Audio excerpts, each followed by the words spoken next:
You remember things other people forgot years ago. A passing comment from 2014. The exact tone someone used when they said your name. The look on a face during a moment no one else noticed. You remember it all. Every detail. Perfectly preserved. Most people would call that a gift. But you know the truth. It is also a prison. For most people, the brain naturally filters. It keeps what matters and quietly lets go of the rest. But for some, that filter barely works. Emotions attach themselves to memories like anchors, making them almost impossible to release. Psychology calls this highly superior autobiographical memory, a mind that stores emotional experiences with near-perfect accuracy.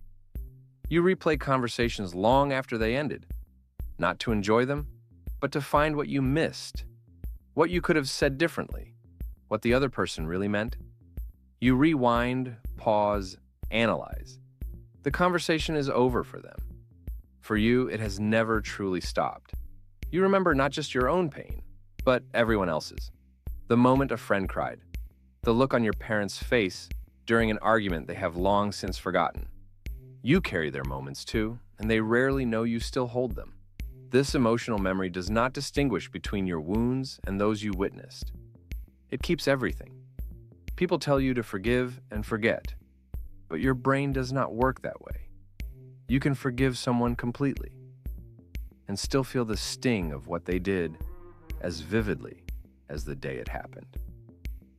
Forgetting is not a choice your mind offers. You forgive from a place of understanding. But the memory does not leave with the forgiveness.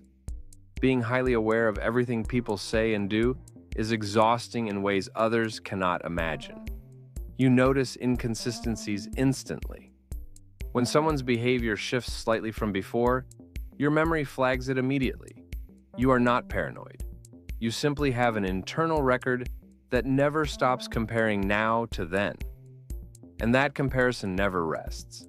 Over time, some people with this trait begin to build their identity around what happened to them. The memories feel so real, so vivid, that the past starts to feel more true than the present.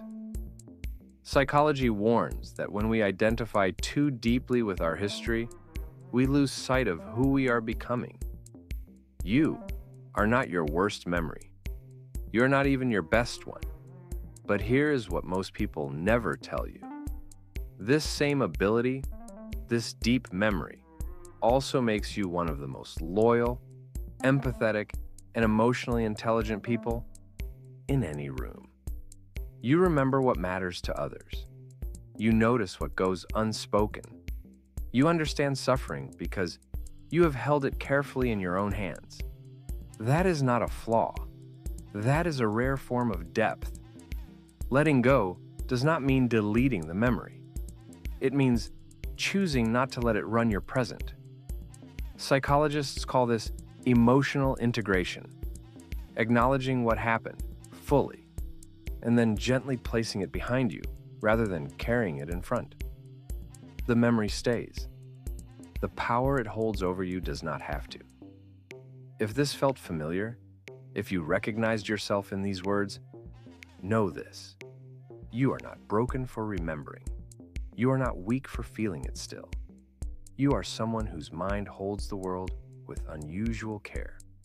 The goal is not to remember less. The goal is to live fully in the present, while letting your memories serve you, not imprison you. You are more than what you carry.